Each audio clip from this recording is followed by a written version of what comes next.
Hello everyone. So in this video I will talk about what different you can do for your GATE preparation of 2023.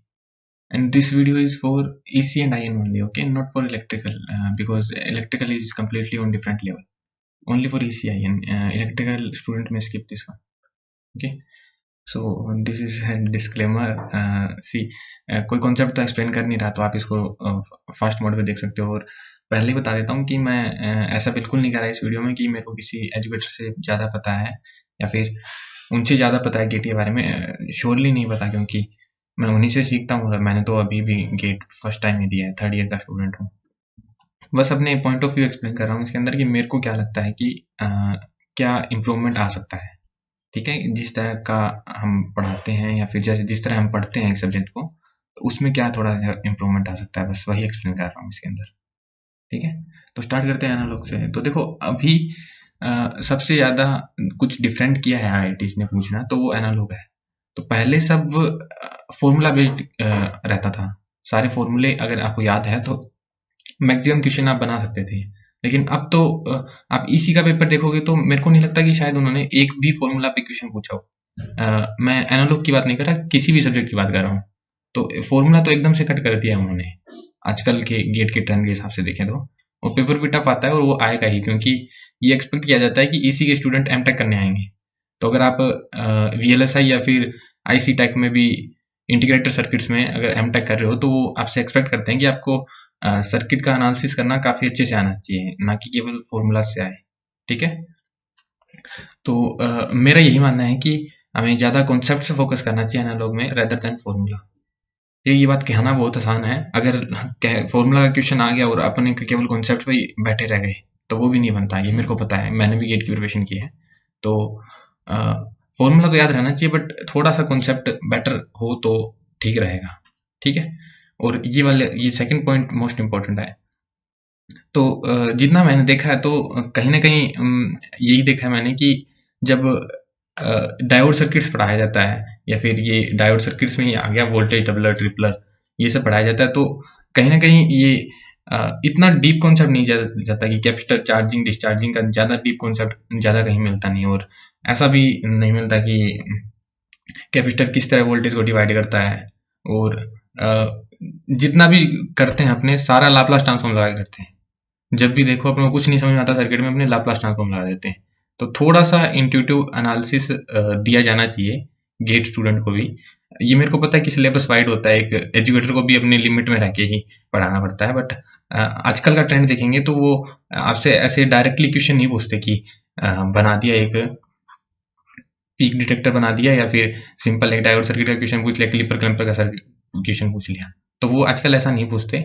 आप 2020 में भी देखोगे या 2021 में भी देखोगे तो एनालॉग के काफी सही क्वेश्चन आए हैं, और आईएन के पेपर में शायद एनालॉग से काफी सही क्वेश्चन आ रहे हैं कैपेसिटर चार्जिंग डिस्चार्जिंग पे इंस्ट्रूमेंटेशन के पेपर में। और इसी में एक्सपेक्ट कर सकते हैं कि आगे से सही आएगा, क्योंकि अब जैसे सिंपल वोल्टेज डबलर का सर्किट बना दिया और आपसे स्टेडी स्टेट वैल्यू पूछ ली, तो वो सभी को याद रहता है कि पहले क्लैंपर लगा होगा, उसके बाद पीक डिटेक्टर लगा होगा, अपना आंसर 2 VM आएगा, तो वो पता होता है।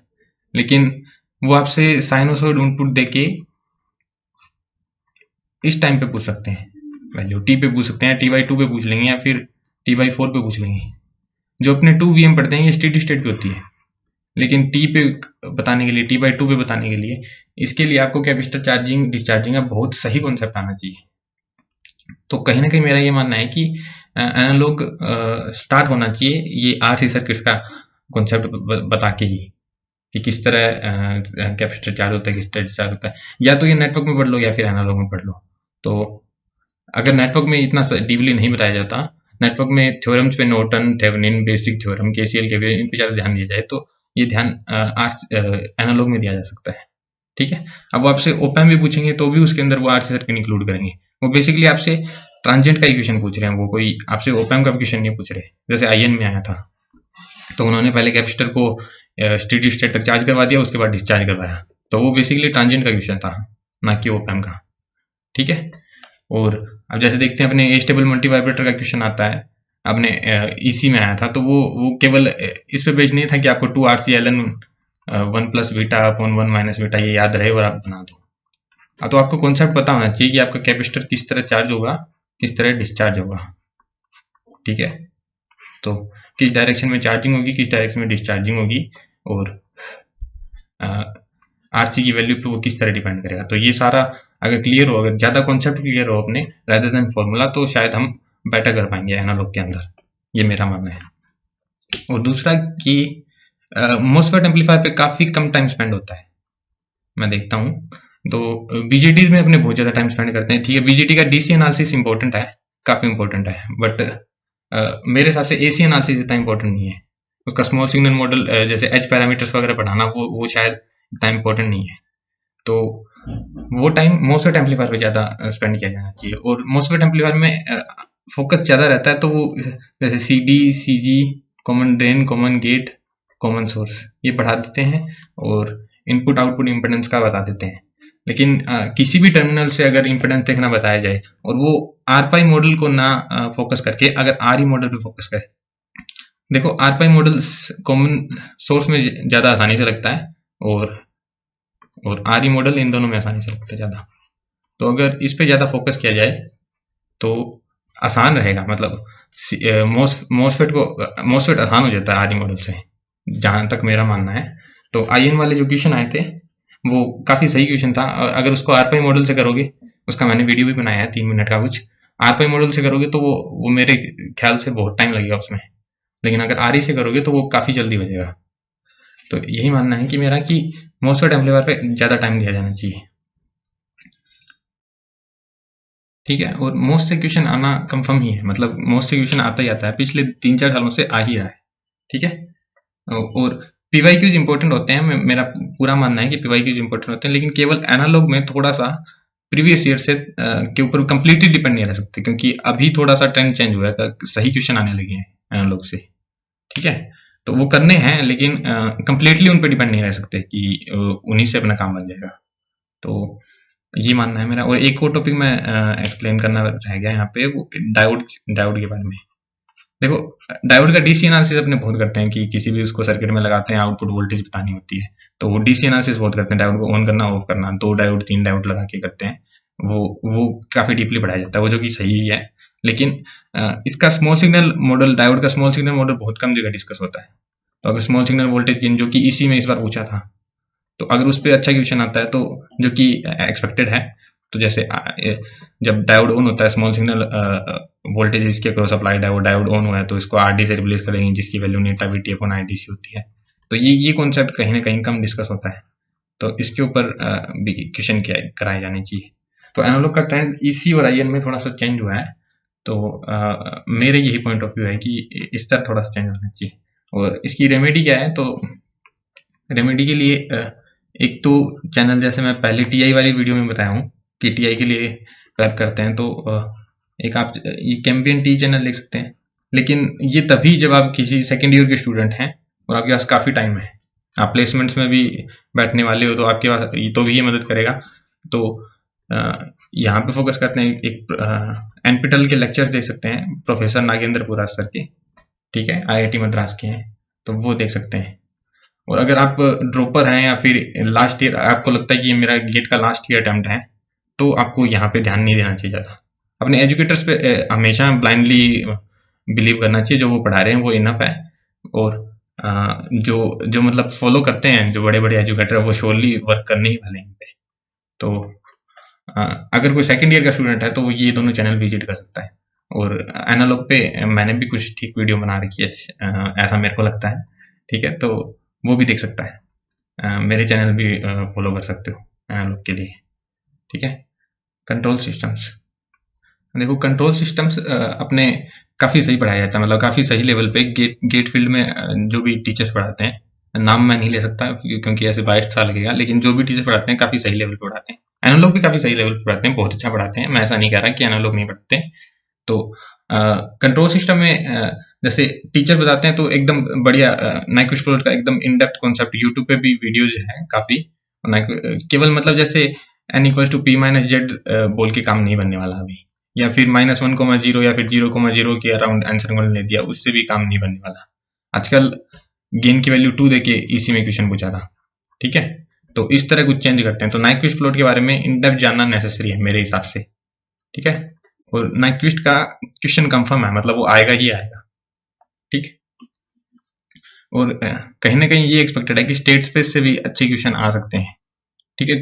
मेरे को 2022 में याद है कि वो सही क्वेश्चन था जिसमें इंडक्टर भी लगा रखा था और कैपेसिटर भी था, रजिस्टर था, और फिर आ, ये लगा के आपसे फिर इसकी मैट्रिक्स बनवाए थे ABCD, और फिर आपसे वो पूछा था कि कंट्रोलेबल है या फिर ऑब्जर्वेबल है।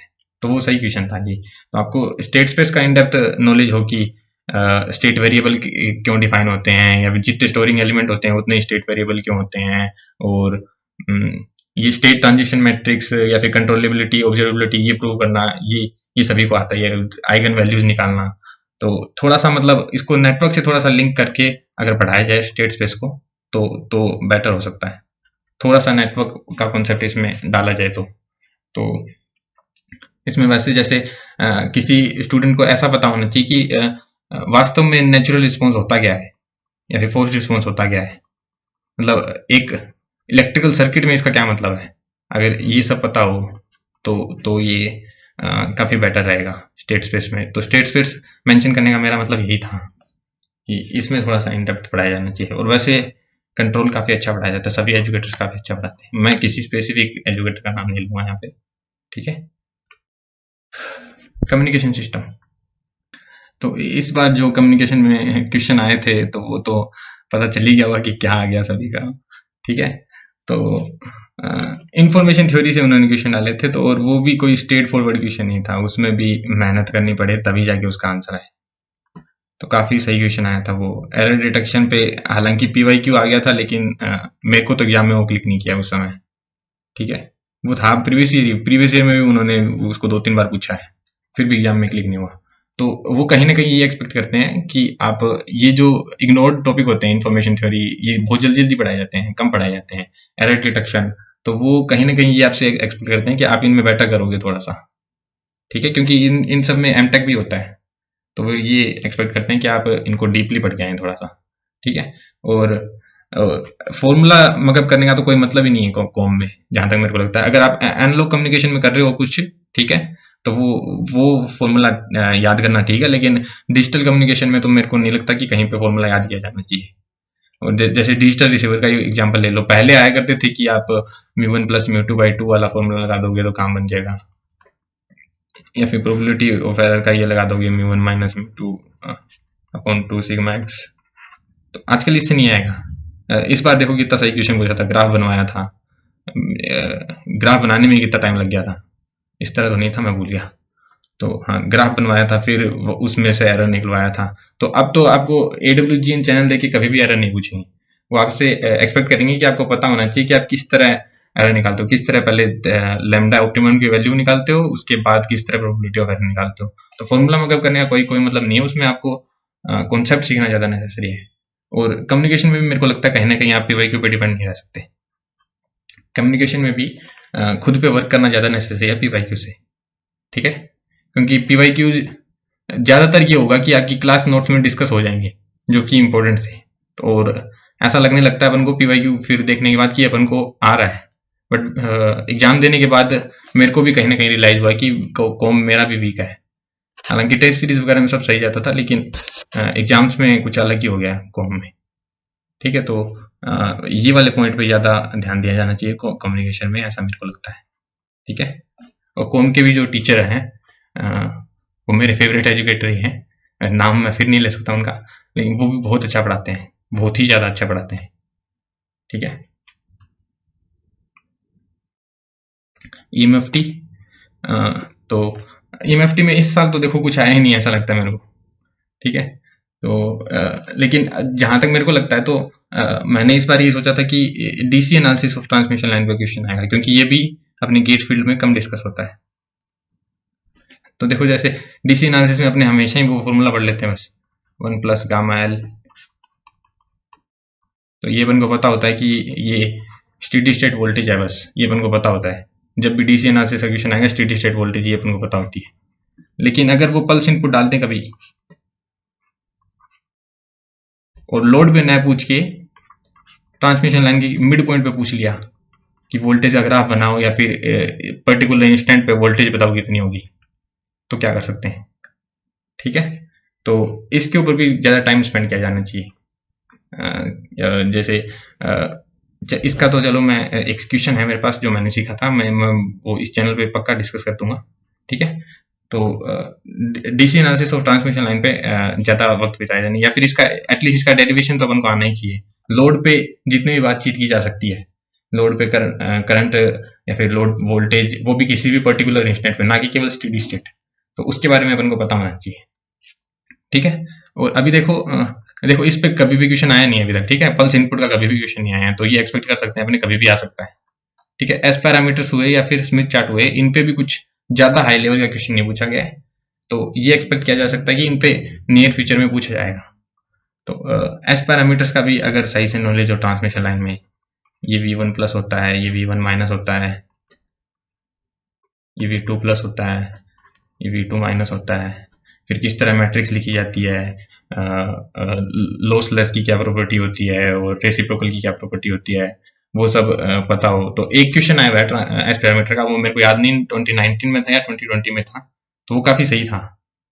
2020 में था शायद, तो वो काफी सही था। 2020 में उन्होंने पूछ लिया था, तो ये एक्सपेक्ट किया जाता है नियर फ्यूचर में कि इससे पूछा जाएगा, अच्छा क्वेश्चन पूछा जाएगा, और स्मिथ चार्ट से भी अच्छा ही पूछा जाएगा।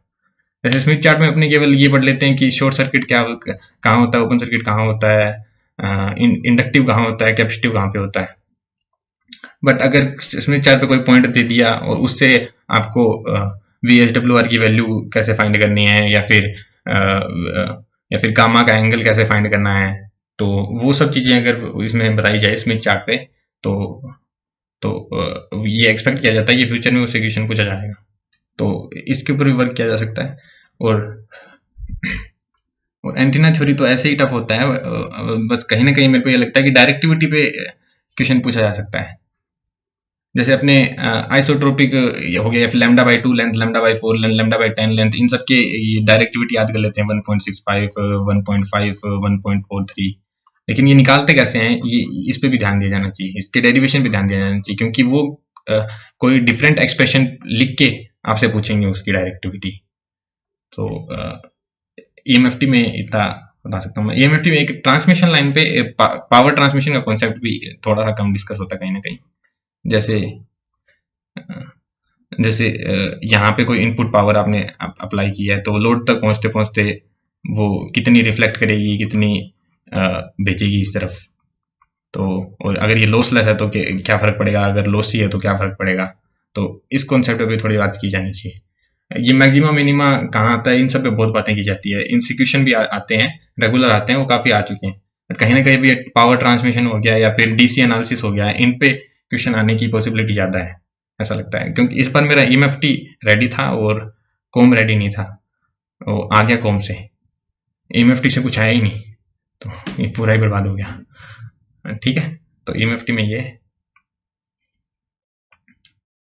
अब सिग्नल्स, तो सिग्नल्स भी अपने अपने फील्ड में जितने भी एजुकेटर है काफी अच्छा पढ़ाते हैं, सारे सब्जेक्ट अच्छा, EMFT भी बहुत अच्छा पढ़ाते हैं। जो मेरे फेवरेट एजुकेटर हैं, नाम तो मैंने नहीं लिया, वो भी EMFT का पढ़ाते हैं और काफी अच्छा पढ़ाते हैं वो भी।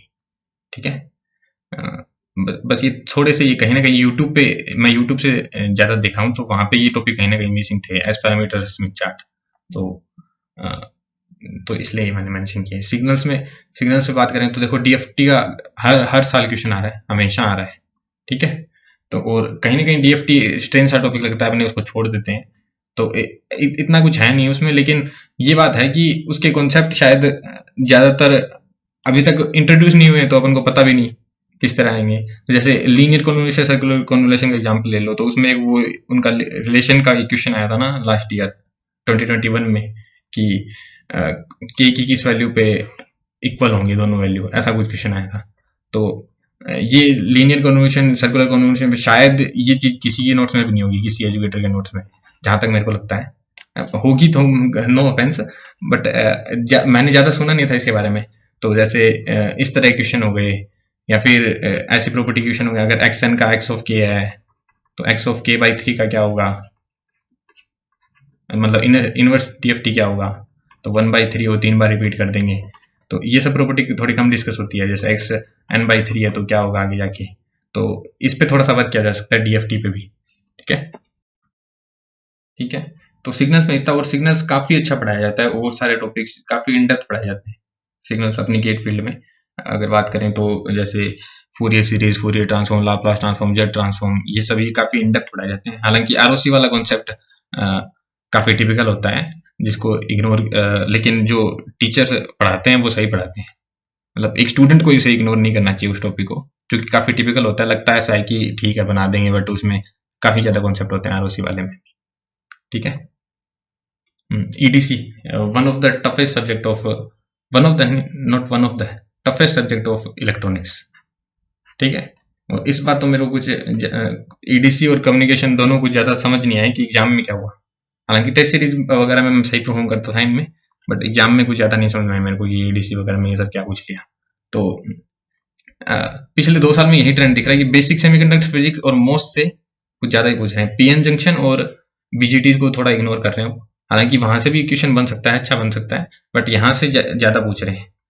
तो अब आपको रिकॉम्बिनेशन क्या होता है, इन सब का बेटर ज्यादा कॉन्सेप्ट बताओ ना, कि किस तरह रिकम्बाइन होते हैं इलेक्ट्रॉन्स, और लाइट इमिट करते हैं तो कि क्या, मतलब क्या प्रोसेस चलता है सेमीकंडक्टर के अंदर। तो ये सब चीजों के बारे में बताओ। मोस के अंदर भी आपको मोस की कैरेक्टरिस्टिक ढंग से बताओ। और जैसे इस बार इन्वर्जन चार्ज का क्वेश्चन आया था, तो वो भी ठीक ही क्वेश्चन मानता हूँ उसको, क्योंकि वो शायद पहले आया हुआ नहीं है ऐसा। मेरे को खुद को ईडीसी के बारे में ज्यादा नहीं पता, तो मैं इस पर ज्यादा कुछ बोल भी नहीं पा रहा हूँ। तो अगर ऐसा हो कि अपने इन डेप्थ एनालिसिस नहीं कर पा रहे हैं ईडीसी में, कि मतलब अगर ऐसा लगता है कि हर कॉन्सेप्ट अपने क्लियर नहीं हो रहा है, कॉन्सेप्ट ज्यादा क्लियर नहीं हो रहे हैं, हालांकि टीचर बहुत अच्छा पढ़ाते हैं, अगर ईडीसी में कुछ गलत करेगा तो स्टूडेंट कर सकता है, टीचर नहीं करता कभी भी ईडीसी में, क्योंकि ईडीसी समझना बहुत टफ है एक स्टूडेंट के लिए। तो मेरा यही मानना है, सर टफेस्ट सब्जेक्ट है, तो अपने एटलीस्ट प्रॉब्लम सॉल्विंग स्किल्स तो डेवलप कर लें, कि फॉर्मूला लगा के सवाल बन जाए, अगर उतना हो जाए तो ठीक है, उसमें 10 में से अपने 7 नंबर लेके आ सकते हैं ईडीसी में, फिर भी अगर इन डेप्थ कॉन्सेप्ट भी क्लियर नहीं हो रहा है। अब जैसे वो वाला क्वेश्चन आया था रिकॉम्बिनेशन वाला, कुछ ऐसा था, ग्राफ बना के आया था, तो वो एग्जाम में बिल्कुल नहीं क्लिक हो रहा था, पता भी नहीं चल रहा था क्या करना है उसके अंदर, वो 4 बार पढ़ा था फिर भी नहीं पता चला। तो उन सबका कुछ नहीं हो सकता मेरे हिसाब से, उसमें काफी टिपिकल कॉन्सेप्ट लगेंगे, बहुत सारे कॉन्सेप्ट इंट्रोड्यूस होंगे, उसके बाद उसका आंसर आएगा। तो ऐसे क्वेश्चन का कुछ नहीं कर सकते, लेकिन कुछ फॉर्मूला बेस्ड डायरेक्ट रहते हैं। इन्वर्जन चार्ज वाला आ गया जैसे, वो एकदम डायरेक्टली फॉर्मूला से बन गया। एक ये वाला आया था 0.37 कुछ आंसर था, इसमें रिकॉम्बिनेशन हो रहा था, तो स्टेडी स्टेट ग्राफ से वैल्यू पूछी थी, वो सब आसानी से बन सकता है। तो ईडीसी में इतना काम कर सकते हैं अपने, और टीचर्स भी काफी अच्छा पढ़ाते हैं ईडीसी। ऑल दो सारे सब्जेक्ट अच्छा पढ़ाते हैं, बस ये स्टूडेंट के लिए कि स्टूडेंट पे वर्क कर सकता है। ठीक है। नेटवर्क डिजिटल, देखो मेरा ये मानना है कि नेटवर्क तो चलो बेसिक होता है, कोई भी अपनी प्रिपरेशन स्टार्ट करेगा तो नेटवर्क तो करेगा ही, वो नेटवर्क वो एंड तक करता ही जाएगा, हर सब्जेक्ट में नेटवर्क काम आएगा, और रिवाइज करेगा, नेटवर्क कहीं ना कहीं आता जाएगा। तो नेटवर्क की प्रैक्टिस जितनी हो सके उतनी कर सकते हैं अपने। ठीक है। और डिजिटल में जितना अपन को टर्म पता चल जाए ना, कि मतलब अपन को ये पता है कि काउंटर का क्या काम होता है, काउंटर काउंट करता है 0 1 2 3, अब काउंटर काउंट करता है, डाउन काउंटर डाउन काउंट करेगा, रिंग ऑसिलेटर क्या होता है, और ये सारी चीजें, जॉनसन काउंटर क्या होता है, रिंग काउंटर, इन सब के बारे में टर्म का मीनिंग पता हो अपन को, और साथ में उसको अपने सवाल में यूज कर पाए। तो जितने ज्यादा सवाल हो सके ना डिजिटल के, उतने लगाने चाहिए। अगर बार बार नोट्स रिवाइज करते रहेंगे तो मेरे हिसाब से उसका कुछ ज्यादा आउटपुट नहीं आता डिजिटल में केवल सवाल का आउटपुट है, जितने तुम सवाल करोगे उतना बेटर रहेगा। हालांकि डिजिटल मैंने पूरी तरह मैसअप कर दिया एग्जाम में, एकदम आसान क्वेश्चन सोल्व करने के बाद गलत कर दिया, हालांकि वो कभी बाद में बताऊंगा। तो इनमें की प्रैक्टिस की जानी चाहिए, जितना भी कंटेंट पढ़ाया जाता है वो इनफ पढ़ाया जाता है डिजिटल में और नेटवर्क में, लेकिन प्रैक्टिस करने की ज्यादा नीड है स्टूडेंट को इसके अंदर। ठीक है। और अब मैथ्स और एप्टी की बात करेंगे। तो मैथ्स और एप्टी का ये है कि लोग कहते हैं कि ये सब्जेक्ट अंडररेटेड है, कहीं ना कहीं मैथ्स और एप्टी ओवररेटेड है। इससे कोई बुरा न माने, लेकिन कहीं ना कहीं मैथ्स को ऐसे इतना ज्यादा हाइप बना दिया जाता है कि मैथ्स के 13 मार्क्स है और एप्टी के 15 मार्क्स है, 15 + 13 28 ले आओगे तो कट ऑफ क्लियर हो जाएगा। तो देखो केवल कट ऑफ क्लियर करके कुछ नहीं कर सकते, 28 मार्क्स लाके भी अपने कुछ नहीं कर सकते, और अगर पूरे साल मैथ्स एप्टी ही पढ़ते रहेंगे अपने तो ये भी नहीं आने वाले। ठीक है। तो मैथ्स का मेरे हिसाब से मैथ्स को एक टेक्निकल सब्जेक्ट की तरह ही लेके चलो। मतलब ऐसा नहीं कि टेक्निकल सब्जेक्ट की तरह उसमें एकदम इन डेप्थ घुस जाओ, लेकिन उसे यही मानो कि मैथ्स मेरे को काफी सही लेवल पे करना है। तो अब जैसे वेक्टर इंटीग्रल की क्वेश्चन हो गए, या फिर कॉम्प्लेक्स इंटीग्रल, तो चलो आसान पूछ रहे हैं अभी भी, लेकिन वेक्टर इंटीग्रल आजकल इतना आसान नहीं पूछते। उसमें जैसे प्रोजेक्शन का कॉन्सेप्ट होता है, मतलब एक आपको वॉल्यूम इंटीग्रल पूछा तो प्रोजेक्शन लेके आपको उसे सरफेस में चेंज करना पड़ेगा और फिर सोल्व करना पड़ेगा। तो आजकल वो सब कॉन्सेप्ट भी इंट्रोड्यूस हो रहे हैं, तो इन पे ज्यादा फोकस किया जा सकता है मैथ्स में। और बस ऐसा नहीं कि अपने दिमाग में यही रहे कि मेरे को मैथ्स सही बनाना ही है, मैथ्स बनाना ही है, और मेरे को 13 मार्क्स लेके आने हैं, 15 प्लस 13 28। तो अगर अपने ये वाला ज्यादा लेके आते हैं दिमाग में, तो कहीं ना कहीं अपने टेक्निकल को हैम्पर कर देते हैं। ठीक है, तो मैथ्स एक टेक्निकल सब्जेक्ट ही है। 85 मार्क्स का जो अलग आता है पोर्शन, उसके अंदर ही आएगा मैथ्स आपका। ठीक है, तो अगर आपको अलग से नहीं दिखता मैथ्स, तो आप वहीं पे सोल्व करोगे। मैथ्स को आपने भी इन सभी सब्जेक्ट्स के साथ ही पढ़ा है, और मैथ्स इनसे थोड़ा सा तो इजी है, तो इनसे जल्दी बन जाएगा। तो मतलब ठीक ठाक मैथ्स पे टाइम स्पेंड कर सकते हैं और इन सब चीजों पे ज्यादा जान सकते हैं, वेक्टर इंटीग्रल, कॉम्प्लेक्स इंटीग्रल। हाँ, और मैंने इसके अंदर वो मैं ये क्या प्रोबेबिलिटी और लीनियर अलजेब्रा इसलिए मेंशन नहीं की, क्योंकि वो सही लेवल पे पढ़ाए जाते हैं, वो सही लेवल पे अपने पढ़ते भी हैं, पढ़ाई ये भी सही लेवल पे जाते हैं, बस स्टूडेंट्स कहीं ना कहीं अपने इसे ज्यादा फोकस नहीं रखते। तो वेक्टर इंटीग्रल पे इसी वाले स्टूडेंट को तो काफी रखना चाहिए, क्योंकि ईएमएफटी और ये दोनों एक तरह के मिक्स्ड ही माने जाते हैं। दोनों मतलब कॉम्प्लीमेंट माने जाते हैं एक दूसरे के, कि वेक्टर इंटीग्रल और ईएमएफटी का जैसे 2022 में भी 2 क्वेश्चन आए थे, 2022 में आए थे 2 क्वेश्चन, 2021 में भी 2 क्वेश्चन आए थे, तो इस पे फोकस किया जाना चाहिए। और एफटी की बात करें तो एफटी पे बहुत सारी क्लासेस होती है, मतलब यूट्यूब पे अगर देखोगे तो बहुत लोग पढ़ाते हैं, मतलब एफटी बहुत पढ़ाते हैं, और ये रहता है ना कि 15 मार्क्स मिल जाएंगे, 15 मार्क्स मिल जाएंगे। लेकिन मैं बस ये पूछता हूँ कि उस वो जितना पढ़ाया जाता है, ठीक है, नो ऑफेंस, उसमें से आता कितना है? मतलब आप पूरे दिन नंबर सिस्टम पढ़ लेंगे, और वो पाइप्स इंट्रेंस हो गया, वर्क हो गया, ये या फिर ये ज्योमेट्री वगैरह हो गई, ये सारा कुछ अपने बहुत सारा कुछ पढ़ते हैं। लेकिन बेसिकली 5 मार्क्स की तो इंग्लिश आ जाएगी, और सिलोग आ जाएगा 2-3 मार्क्स का। ठीक है, 1-2 मार्क्स के क्वेश्चन आएंगे आपके, जो आपके 2 से ज्यादा ही आते हैं, 2 से 3 मार्क्स के, जो आपके एकदम बेसिक एकदम जनरल होगा, जो आपसे मतलब आपका बेसिक एप्टी पूछेंगे वो, कि आप ऑन द स्पॉट उन्हें समझ पाते हो गया। तो 11 to 12 अगर आपका दिन खराब हुआ तो भी आप 10 से 11 मार्क्स उसमें उस दिन ही बनाते हो। ठीक है, उसकी पहले प्रैक्टिस नहीं होती, ये मेरा मानना है। 10 से 11 मार्क्स की प्रैक्टिस आप पहले नहीं करते, उसी दिन बनाते हो वो क्वेश्चन। और बच्चे 4 मार्क्स, उनके लिए अगर आप पूरे साल ऐसे पढ़ते रहो, तो वो कहीं ना कहीं आपकी टैग को हैम्पर कर देगा, जो टैग वाला पोर्शन है उसको हैम्पर कर देगा। तो ध्यान देना है सब्जेक्ट पे, हर सब्जेक्ट पे ध्यान देना होता है, बट इतना नहीं ध्यान देना कि हर कॉन्सेप्ट में नंबर सिस्टम का सीख रहा हूँ। ठीक है, मेरे को वर्क क्या बोलते हैं इसको, पाइप्स इंट्रेंस हो गया, या फिर वर्क वाले क्वेश्चन हो गई, तो ये सब मेरे को पता होना चाहिए, इनका कॉन्सेप्ट पता होना चाहिए, इनको जल्दी कैसे करते हैं ये पता होना चाहिए। ज्योमेट्री में जितने भी बनते हैं, हर पहली बात तो ये हर ज्योमेट्री का नाम पता होना चाहिए। मेरे को नाम ही नहीं पता, तो मैं एक क्वेश्चन में कंफ्यूज हो गया था कि ये बोल क्या रहा है। तो ज्योमेट्री वगैरह के नाम पता होने चाहिए, और एंगल वगैरह कौन सा किसका डबल होता है, किसमें क्या प्रॉपर्टी लगती है, वो थोड़ी प्रॉपर्टीज वगैरह ध्यान होनी चाहिए।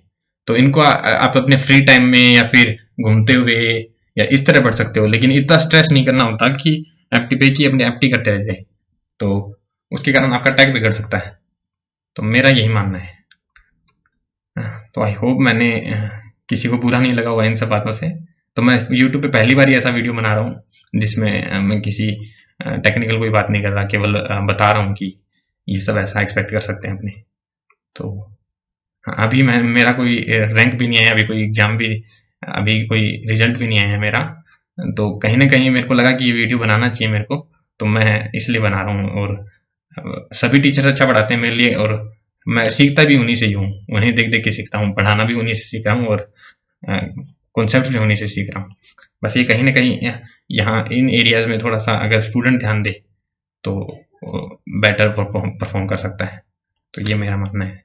Okay, thank you.